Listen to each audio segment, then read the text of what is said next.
take it. I'll take it.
Sweet.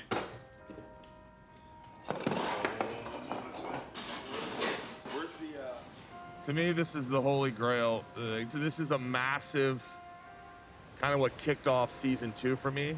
This was the big dream. I want to do something that I guess we've talked about, dreamed about, something that I've never done before, but I want to build a bike with you. And the most special motor right now is like the war models, the war bikes. It's like 42, 43, 44. 43 is impossible. So we found 43 is impossible. Some bikes in Harley history are extremely hard to come by. One example is the 1943 Knucklehead. In 43, the thing people have to remember is production of civilian Harley-Davidsons dropped to incredibly low numbers, 100 and some bikes for a model year, because so much of the production at that time was going for the military. My dream is to like find those war bikes all over the world and bring them back. You two are like Japan's darlings. If there's anyone, if there's two people that Japan loves more, it's Maxwell, dude, 4Q, and Cycle Zombies. With Cycle Zombies, it's not like a thing where it's like, I've got these bikes in stock. It's just I would build a bike and be like, this bike's done, and then somebody would hit us up. And a lot of times it was a guy in Japan, and I don't know why. I think just putting a lot of time in over there. Japanese motorcycle culture, I mean, I learned stuff from their study of American history and bikes. I've learned a lot from Japanese builders. They were smart enough at one point to figure out that, you know, everyone wants a 36 because it's the first year, but the rarest is 43 and 44, which are the war years. For me, it's the rarest of the rare. And also just what could I do to stoke out? I wanted to have a certain amount of my friends that were gonna make these hand-built custom choppers with the war bike models. So they get to make their own personal different war pigs. The rarity of like that 43 bike to be brought back here and brought to the museum, it's a very like big honor, I think, for that to happen and these bikes to go back to a place where it started at. People in Japan have been buying Americana stuff since before Americans even really cared about like 50s stuff or vintage Levi's. I mean, you know, people here were just moving on to the newest next thing, and I think that's how so many bikes and stuff ended up over there. It's not like something they're just like, this is cool, I'm gonna get into it. Like, I've had friends that literally pull like a 15-year loan to buy this old bike. Right. It's not a trend for them, it's their life. It's their lifestyle. They worked so fucking hard to get that stuff over there. I can't even imagine how intimidating that would be. You don't speak the language. You show up in America and you buy something that like we built in the mid-40s during the gnarliest war ever. Some people have a mixed emotion of like selling bikes overseas, you know? It's like our history is just leaving here, these old bikes. I mean, there's only a certain amount of them, right? There really is. I mean, they ride them a ton, they take care of them, they like are so into it. So it's pretty cool to see that, which that's what they're meant to do. They're supposed to ride them, you know? It's gonna be a sick journey, our first like cross the seas. And jumping in the pond. I'm just like going to Japan and buying this bike. That's not gonna happen, that doesn't happen. nobody goes to Japan and buys the bikes back, you know? Generals gathered in their masses, just like witches at black masses. Evil minds that plot destruction. Sorcerer of death's construction. Oh, Lord, yeah.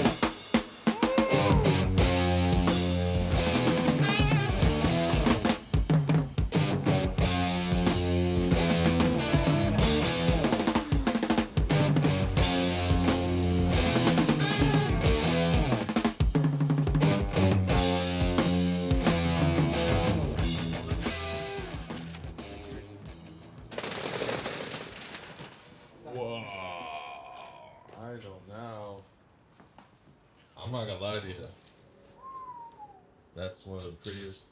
That's one of the prettiest bikes I've ever seen. It was cool because Jay knows a few people over there talking through Instagram and seeing stuff. He was buying this 37 white, is like a ivory paint, white knucklehead. And the dude gets out of his Porsche and he's like a buddy. Like, I'm like, oh, what's up, you know? He's like, he like shows a photo. He's like, your dad, he's sitting on the bike 2 years ago at Moon Eyes.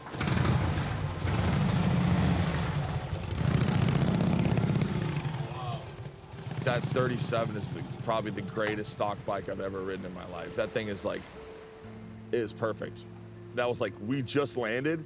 Even though it wasn't a World War II bike, it was still like a holy grail piece that you're like, to be able to see that, for all of us to be together, like nothing's really happened like that. I mean, it was the appetizer to what was to come. Dude, the coolest thing is, look at all the little lights work in the dash. You know, to find these old machines and like the survivors that are like built back in the day, untouched and like just buried, like you really have to work hard to find these things and build that relationship with that person. You know, that guy that's had this bike for 50 years, you know, like you really kind of have to have, in a sense, like skin in the game and like be able to like check something out. And this thing's like, every piece just blends in, you know what I mean? Like, how's it run, man? This thing's like a sewing machine. It is, man. Every remember the rockers. We ride, no, dude, this thing's unbelievable. Smooth one? Step aside, Dr. Wood.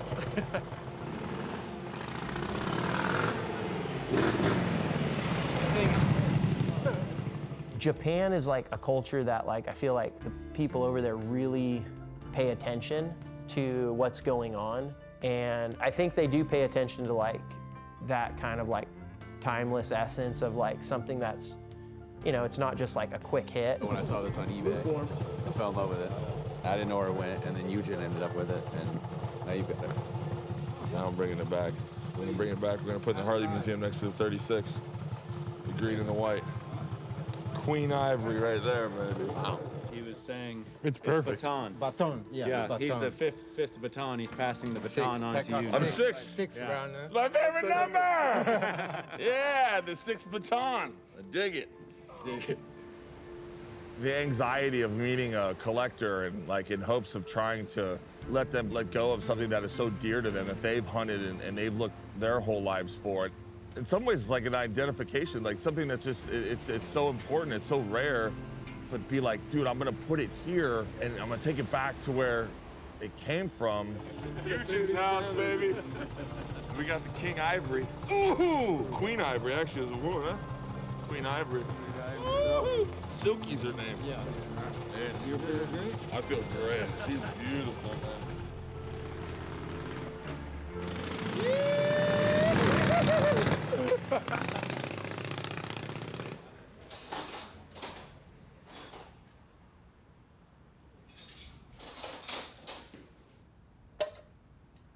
My name's Eric Espinoza. I own a apparel clothing company called Unif Clothing. The number varies depending on who you ask, but there's only about 100 and change of these bikes that were ever made. A lot of them haven't survived over the years. There's probably I can count on two hands how many real ones that I know of. Most people don't even get to see one of these in person, let alone ride one. The knuckleheads of the era, 43, 44, you're talking less than 70, 80 knuckleheads built the entire year. So to see one in person is unbelievably rare. It's just one of those things that, like, no matter how much money you have, it doesn't find you a 1943 knucklehead. Someone could show up here and go, hey, I want a 1943 knucklehead, and you're like, good luck. Like, yeah. You know, 115, 130 escaped the Harley factory in 1943, and then, yeah, here we are looking for them now.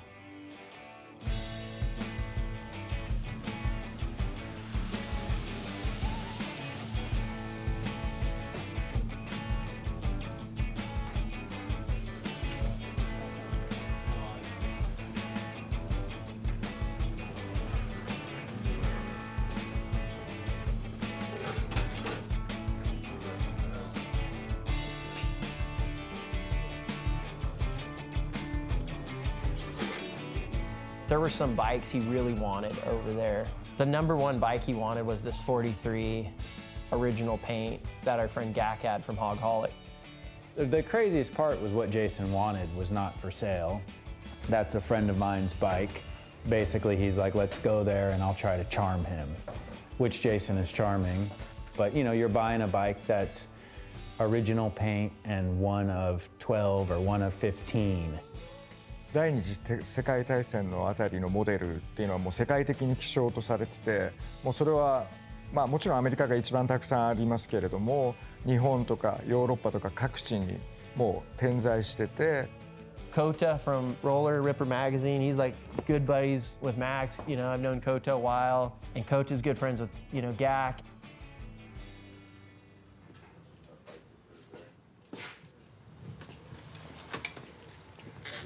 Different in photo. Going to Japan, I wanted to meet Gak. To me, he's kind of like, he's one of the greatest in Japan, and so being able to meet up with him, and I had seen a lot of his bikes. You see him in Roller, and I saw this 43, and it kind of really sparked a lot of things. OP. Yeah, OP. There it is. That's the fucking coolest bike I've ever seen. Look at that thing. Fuck. Wow. I was shocked to see how Gak builds his bikes. Like, it is a very, very small garage with some of the best parts in the world, but like very, very tiny space, and he works on the floor. You know, you hear about something and then you're gonna go to this barn and you're gonna uncover it and you hear the story about it. There's this hunt, there's this anticipation. We got on a plane with our friends and we flew to Japan to get to this garage. Well, first off, he doesn't really speak English that well, and I don't speak that well at Japanese. I'm like,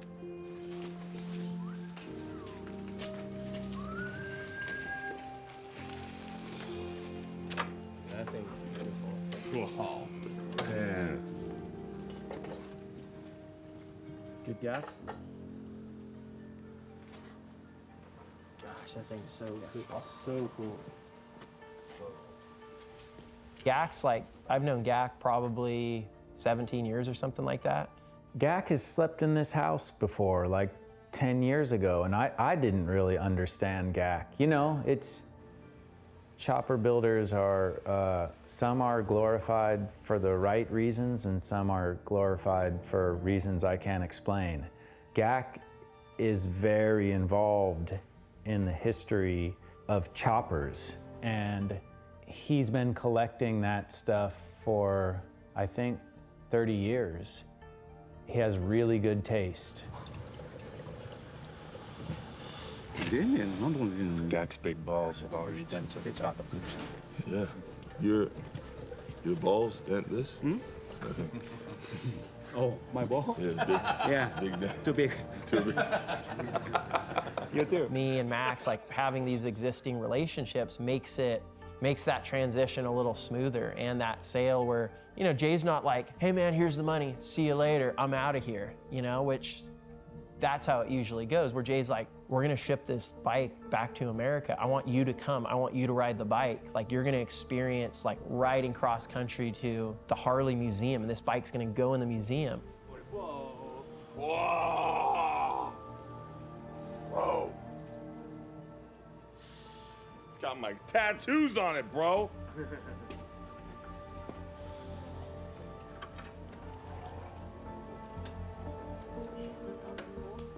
Davenport? Hey, this is where I'm raised, Iowa. I was raised in Iowa. Born in Hawaii, raised in Iowa.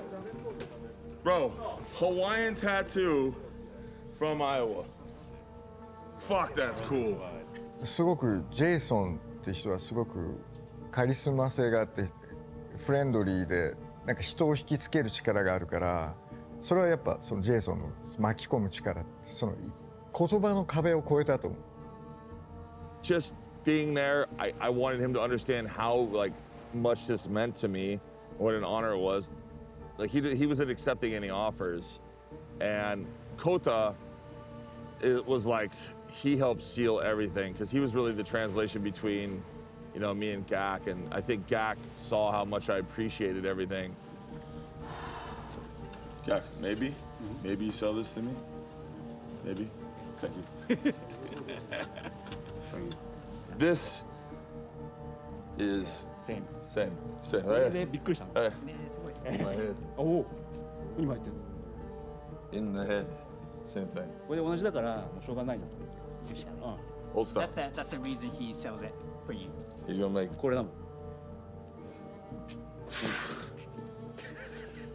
Yeah. Ah!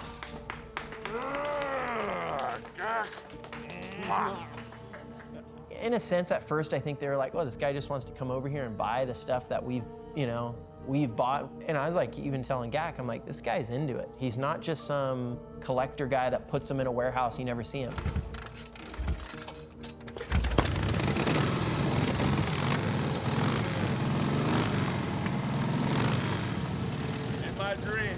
In my dreams, right here. I'm riding these back to Harley. So everyone can see it. All the way. They're the most beautiful I've ever seen. We're riding to Harley Davidson. Milwaukee, we're coming.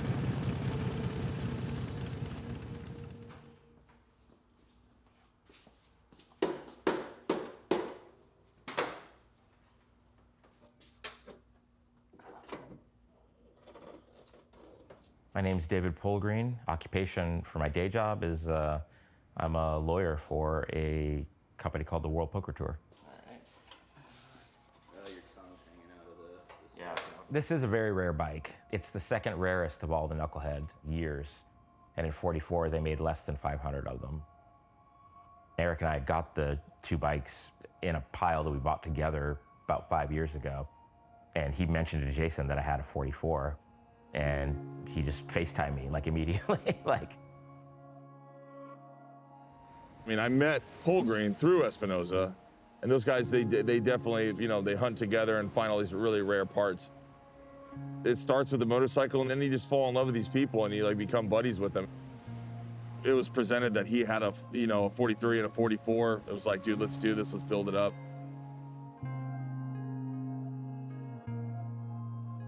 It's not about money at all for me. You know, I never sell bikes like this. I would never ordinarily sell a bike like this. All the sick ideas I had for building a bike, I wanted to use them on my own bikes. That's why I've never done it. Like, Jason's the only person I've ever actually built a bike for. I'm super stoked that he's gonna have it because, like, he'll appreciate it for what it is. The idea that a bike that I worked on and put together is gonna be in the museum is incredible, you know? That's where the history of Harley is contained, you know? So it's no small thing to have a bike there.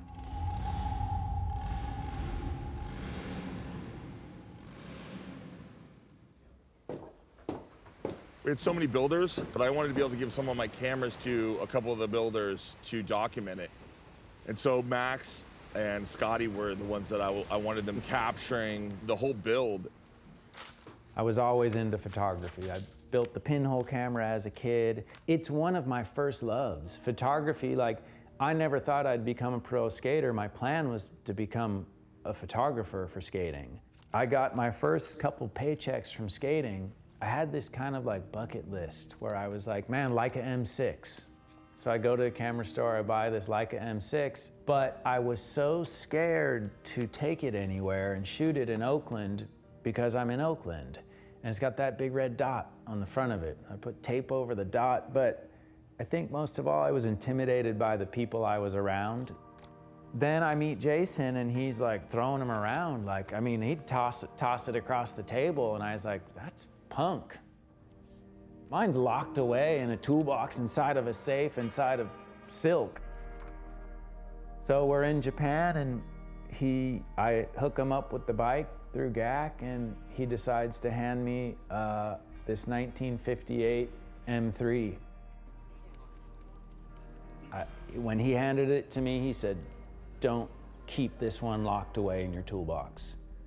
And I don't. I keep that promise. I can't blame my equipment on my bad photograph. It's on me. You know, I got a really sick tool, one of the best. And I've seen a lot of people take amazing photographs on really shitty cameras.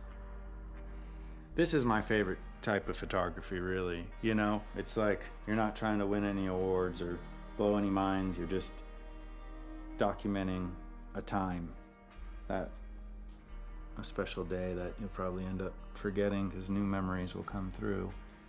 I just carry the camera with me all the time now. And I'm very mediocre at it, but it's, I love that. Like I'll never be the best welder, I'll never be the best painter, I was never the best skater. I love that about things where you're like, there's always a place to reach to.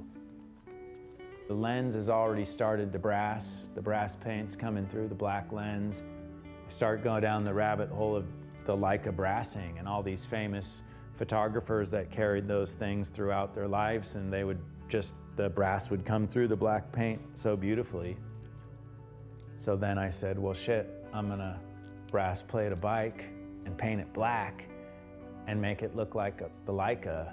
And that's how I presented it to Jason, and I got the loudest bro over the phone. Bling, bling. We have the 42, the 43, the 44. Those are some of the rarest motors that Harley made. And we're taking those motors, those knuckleheads, give them these motors and then go like, build this beautiful piece of art. Here's like this idea that I have. I know it's obnoxious, but it'll be good.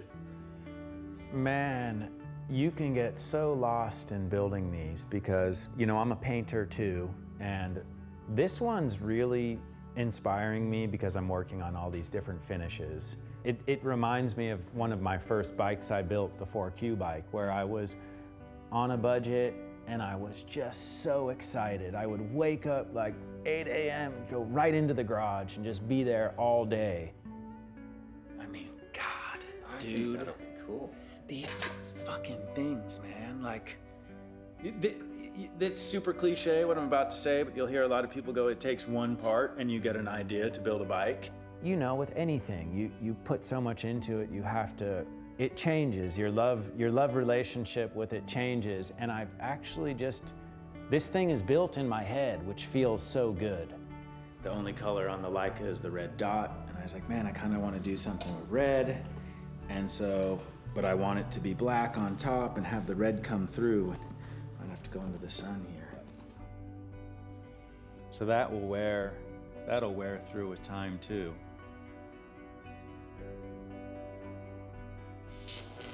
It's pretty first world to pick any year knucklehead. It really is. Like, it starts, like when it's like this, it starts so beautiful, and I just have to pay that, you know, respect.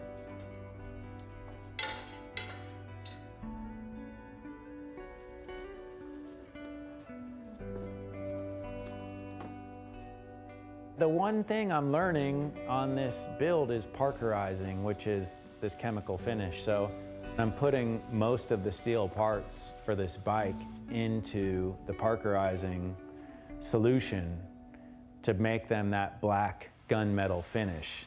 This would be a hilarious photo to send your 10-year-old self from your future. Because you would have no idea if you were killing it or not killing it or what the hell you were doing.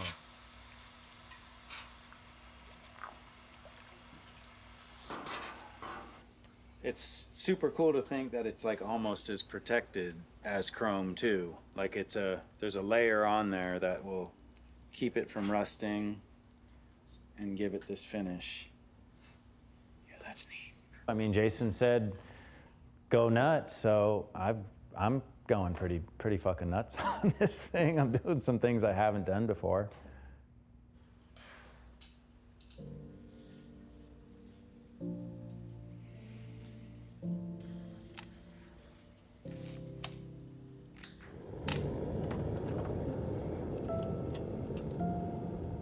Jay and the crew linked me up with a guy at Leica. I called him up, told him about this project. I said my buddy Dayton cast some stuff, and the guy went into the archives, found some stuff. He mailed it to me. I've got a couple parts. Like right here is a linkered body from like that same era of a bike. This stuff melts down really nice too. Brass, we can melt this down, and we're gonna see what they sent me here. Yeah, 1942. So what's cool is like this is a 42 Harley Davidson knucklehead motor. That's like the era of this, and this piece is literally, these pieces were from early 40s, Leica. Wow. So we melt all this stuff down, we recast it, and do a few parts for this bike. Yeah. And it lives on forever. I used to shoot some film stuff way back, and I loved it because it was almost like correlating with bikes. It's like the imperfect thing on that bike is the thing that makes it so cool. You know, you find a tank that's got a gash in it and it's got this brazed over mark. It's like a scar, it's a memory, you know? And it's like the process of the bike and just snapping photos, and it's so inspiring now. I feel like going back all these memories and like even that out of focus imperfect thing, it just reminds me of with a bike how it's like that mess up makes the bike better and tells the story.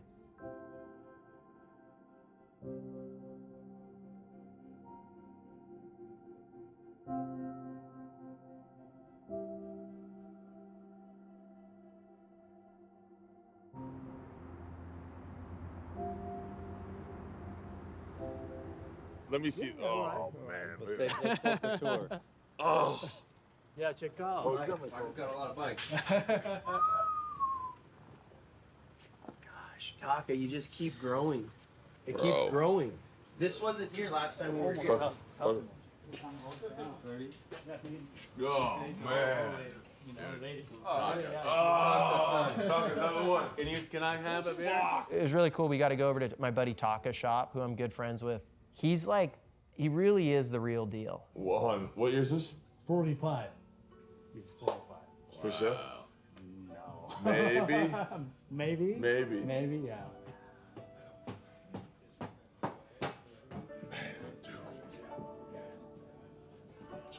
Japan.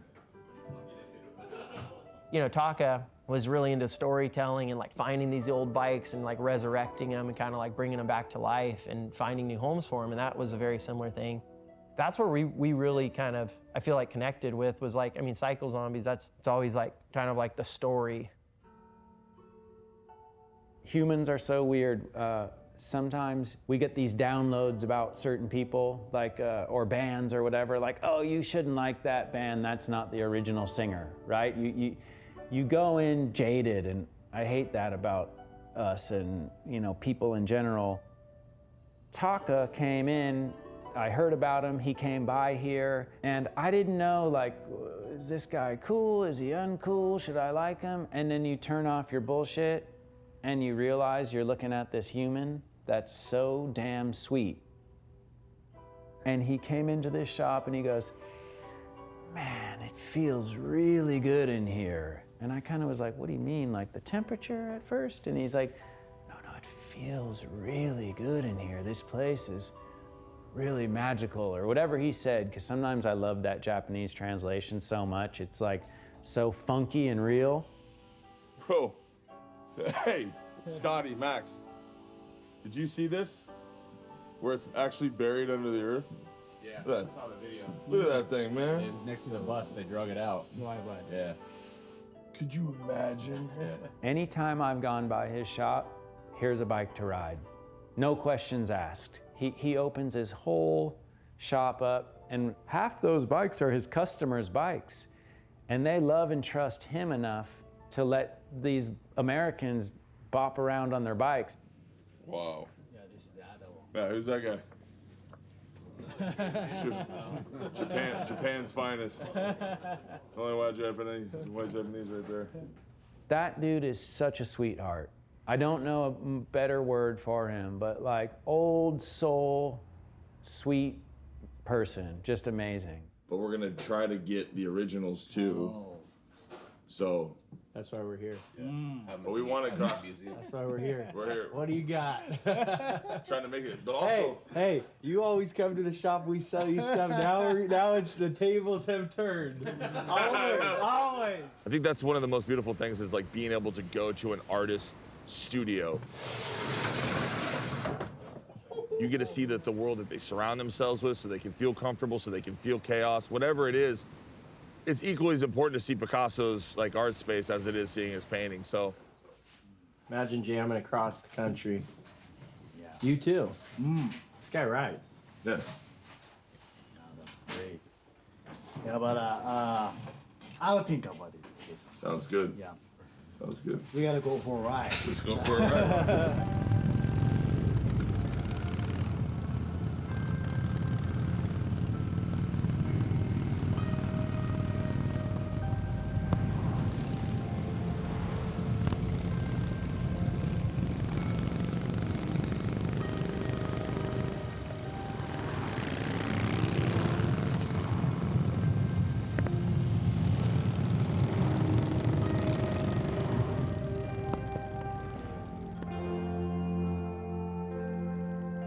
I traveled so much in skating with like 10 people. I'm really used to being with a lot of people. I'm used to that feeling when you all walk into a restaurant and everyone's trying to figure out what band you're in or try to make sense of it. I also am pretty quiet and like to leave a pretty light footprint, so I was a little worried about going over there with Jason and, you know, everyone. Max he's a recluse, man. He's a black sheep. Like, it's funny because we're so different, but we're into a lot of the same stuff, you know? And we were just raised differently.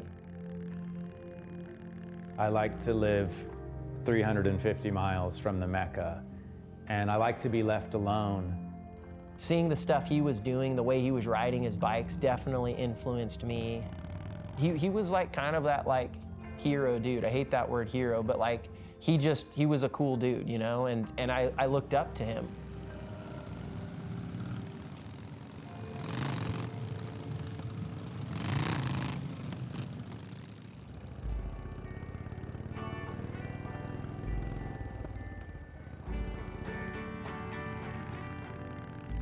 It was so cool because like I really understood Max after this, you know?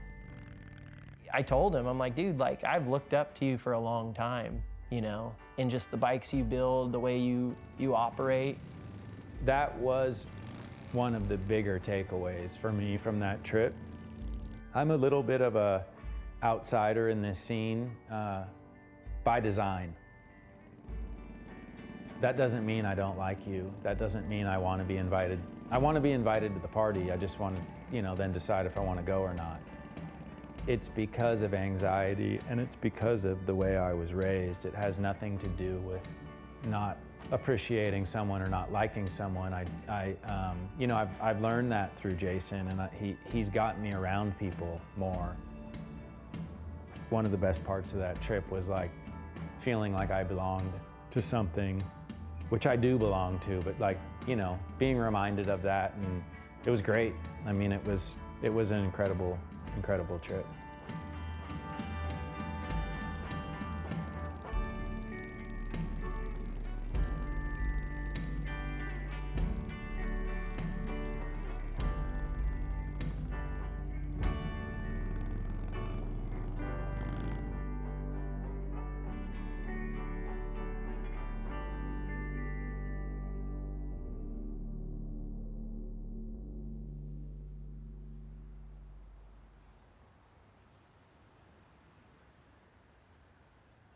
cannot believe I've never seen anything like that in my life. I've never seen anything like that. The rare is 36, rare is 37 to 43. Oh my God.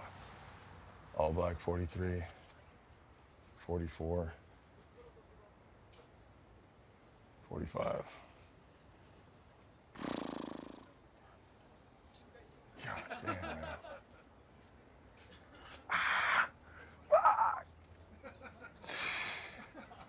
It's insane, man. Like, I can't believe it, man. When we bring this to Harley and see people's faces. This is just like a snowball, man.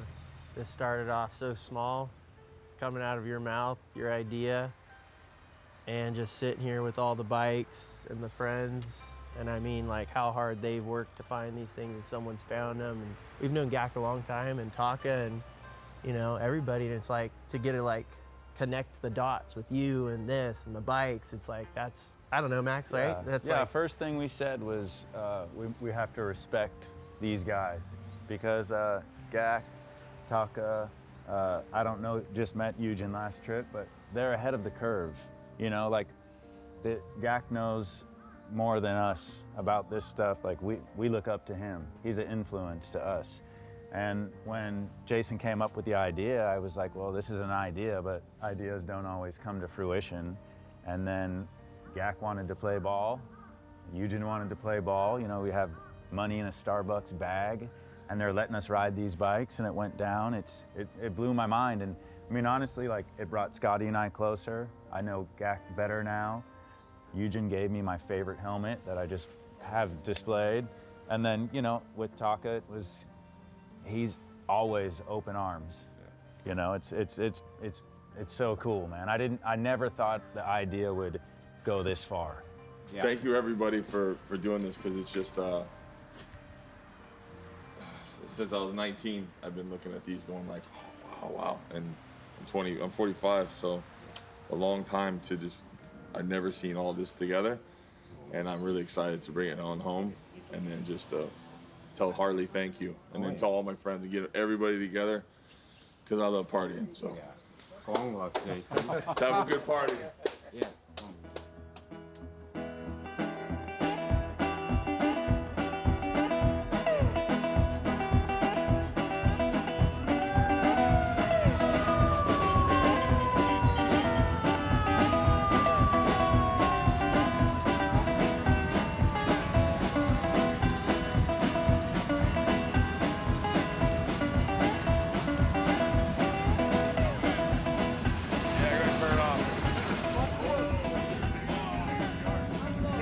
Wow! 44, 44, 42, 43, 43, 43, 44, 44. Holy shit.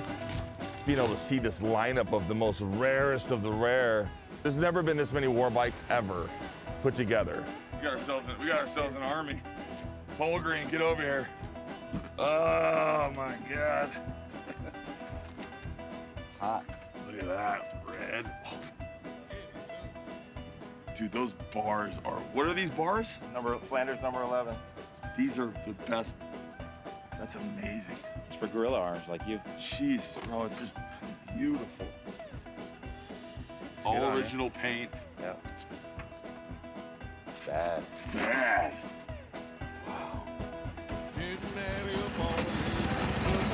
Nah, these fucking handlebars are amazing.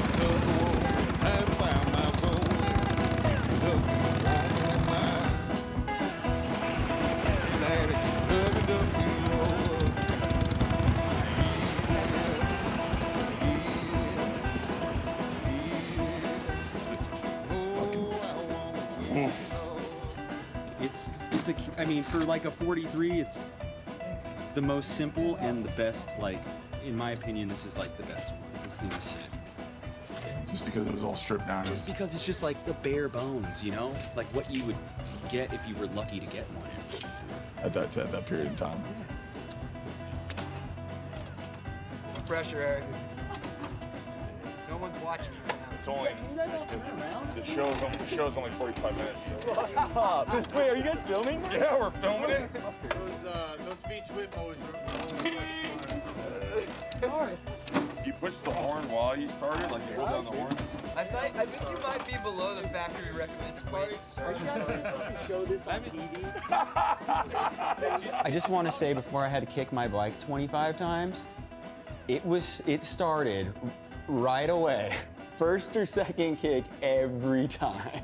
Eric, should I Google how to start? What do you guys think?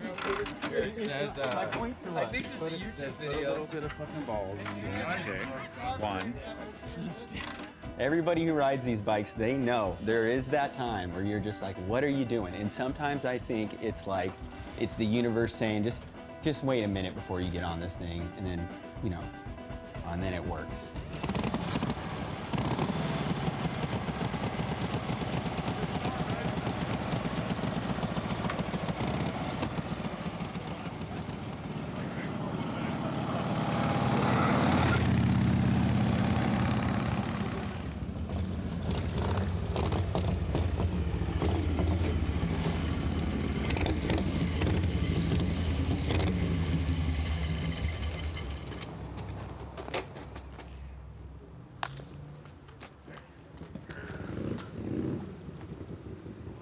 Oh, look at those pipes! What the fuck?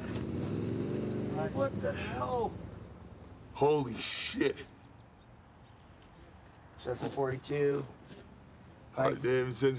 Bloodbaths, Mike's name. No more war pigs have the power. Hand of God has struck the hour. Day of judgment, God is calling. On their knees, the war pigs crawling. Really, the inspiration was like, the guy went to war and he had a bike, and when he came back, he was different, and he saw stuff that was different, and it changed him forever, man. And really, like, digging deep into like inspiration, seeing these dudes laying up against the wall with their helmets and just literally stuff carved into the helmets. You know, a poem, a Bible. This is the last page of the Bible. Revelations 22 is just like ripped off and wheat pasted on. These are flowers from maybe his lady back at home, you know? My friend Dayton does some casting. Dayton said he'd come to the shop. Leica sent me some early pieces from 40 to 42. We melted those down, and we melted down 2 Harley linker carburetors, and that's what that is. Holy shit. And that's what the shifter handle That's what the is. handle is? So Wow. that's literally Like a fucking Leica and parts linker from carb war. melted down. That bike was like a trench art. He kind of did it like that, where, you know, missing his family or it's a certain song, and he would carve that into it. But every detail of his was road worn, been with him in the trenches. Beautiful. Yeah, It is beautiful. Thank you, Joe. I'm so pumped for take the shit to Milwaukee, man. Everybody see this? It's gonna blow minds, dude. Thank you. Yeah, man. I'm just stoked. Like, you I'm know, pumped to you get brought these. you brought the family together and gave us this opportunity, man. And like, seriously, like the Leica stuff's been so cool to like shoot photos and document this bike, and just it's been amazing. I got some cool surprises for you.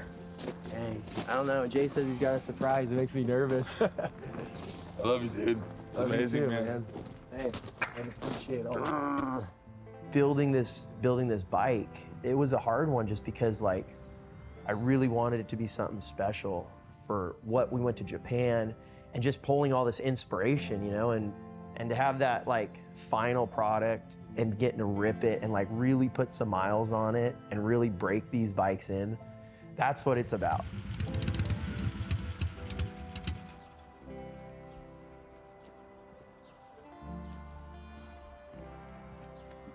It was like the Christmas of all Christmases. His is so elegant and like show bike, pristine. So that frame's gold under there. You know? Our love for Leicas.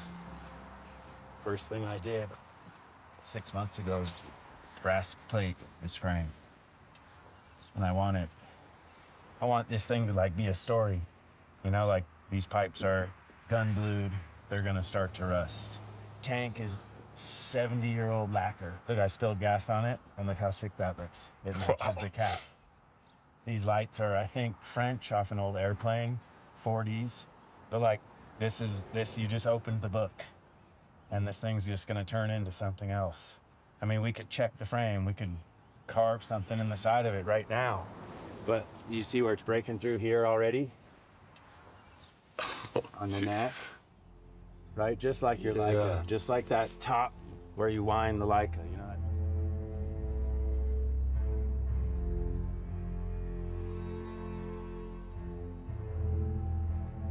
You can see it just coming through. I didn't want to fake it, man. I want it to happen when you have it.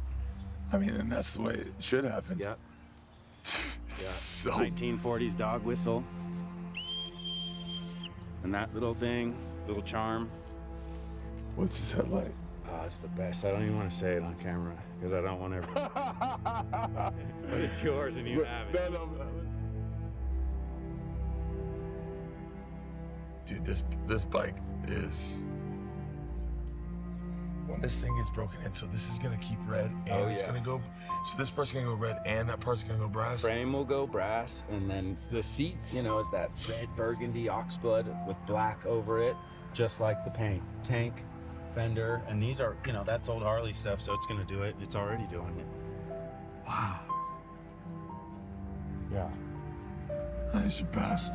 I think so, man. I mean, it's like so simple and clean and complex too. But like, you know, that perfect. It's subtle. It is, but it's man, subtle, man. They're just That's right on. Which is beautiful.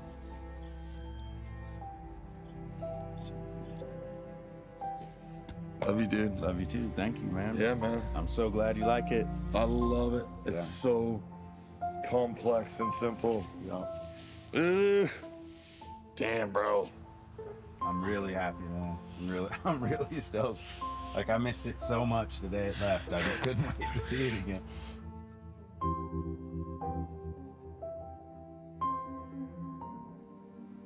When I first started out as an actor, I mean, I only had one bike, and I had all these visions of people I wanted to work with, and you'd see all these amazing bikes, and a lot of them would go to Japan, or the idea of like going to Japan, being able to buy back these things that you love, and then being able to share that with everyone and give it back to Harley and let Harley put it up in the museum. It starts as this crazy, wild idea that you just don't know if you're gonna be able to pull it off, and you know, it's kind of, we're there.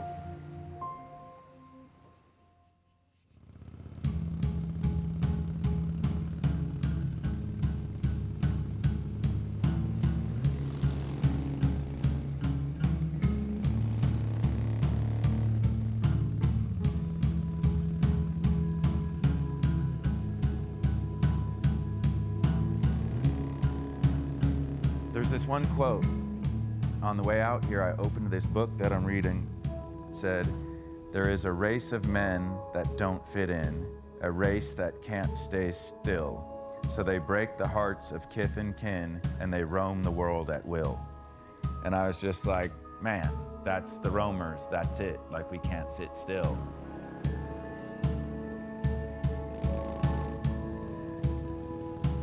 Bikes were smoking, and we just were ripping these bikes up dirt hills with rocks in like a bit of survival mode, man. And like, you're like, how much money all these bikes cost? And I look at Jay and I just go, man, we ride them, we don't hide them. And Jay goes, we'll blow them up, we'll rebuild them, let's go. And that's what it's about, man. It's about riding these things. Man, nobody else looks at you and goes, I love what you do, go hard, do what you want. Like, I've never had that person, especially on this bike, where he's like, hey bro, it's your vision, you're the artist, do it.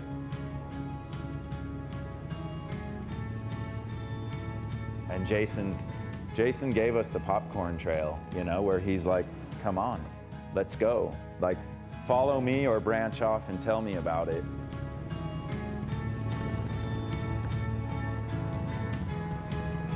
Yeah, he provides that. He's the spark. I feel so fortunate to have it. Yeah, I'll be the gasoline for his spark any day. Like, let's go.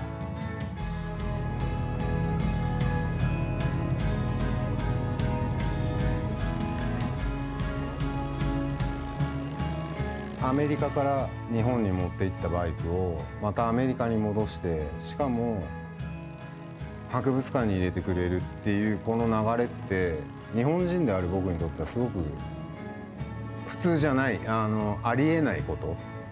しかも僕はお店もやってない、ただの一バイカーだから、とっても光栄なことだと思っていて。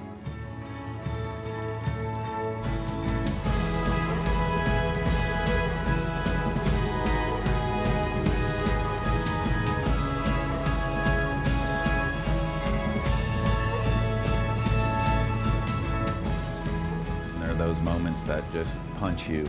And that second pass over the bridge when we were all spread out, I looked at Jay and I looked at Scotty.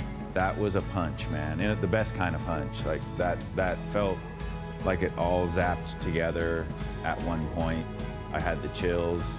The bike felt perfect. It was just a perfect moment. You know, worked on this bike and built it and ripping it around, and it was like I sort of had like a moment of like kind of like pins and needles, goosebumps, and like popped a tear, you know, because it's a pretty like surreal kind of like feeling to start from this idea and to be here doing it. Everybody's ripping down the road. Riding into like a big group of like HD enthusiasts was a really cool experience. Something I'll never forget.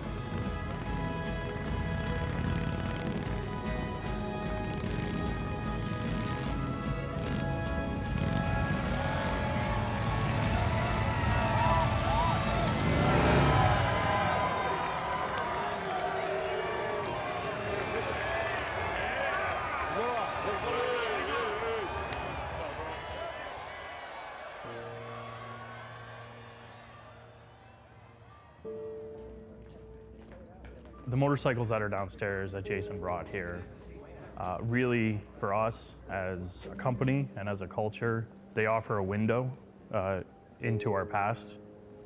What Jason has done to acquire these is just absolutely incredible and remarkable. It's something that is probably something only he can pull off.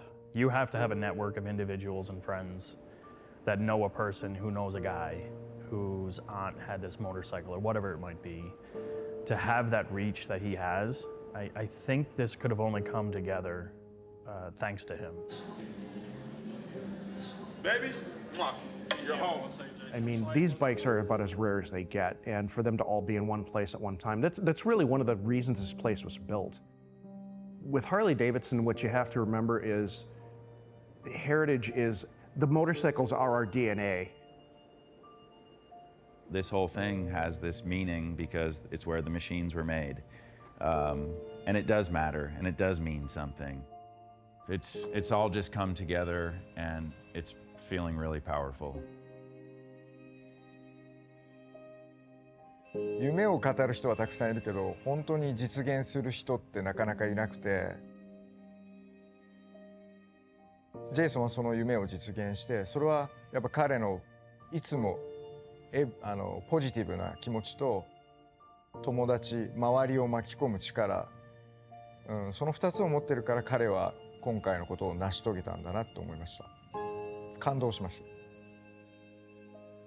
It's just probably one of the most prolific moments I've had in doing anything with motorcycles, because I just brought such a diverse group of people together from all over the world.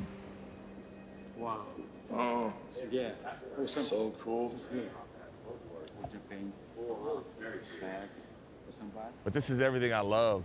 This is everything that makes me nervous, it makes me crazy, it makes me, so it's like, it's all my weirdness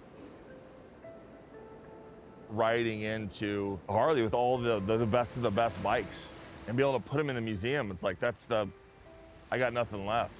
That's as good as it gets.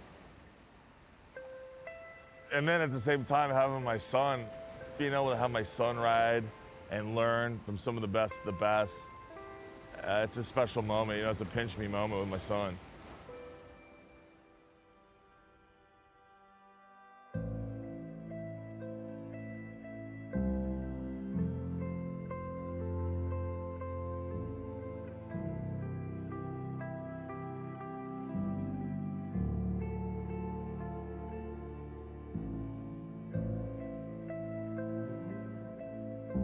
think about the guys coming back from war and what they would have done and added and made their own little personal bits.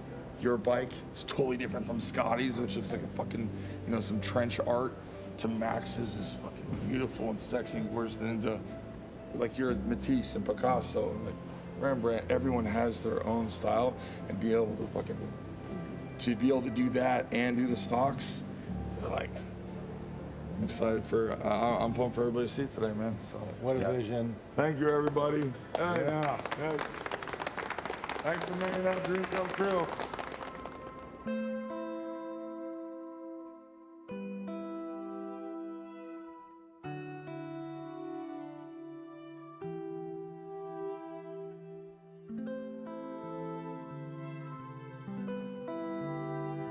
こういう場所に来れたり、友達が増えたり、要は払ったお金の何倍もの価値をもうもらったような気がしたので、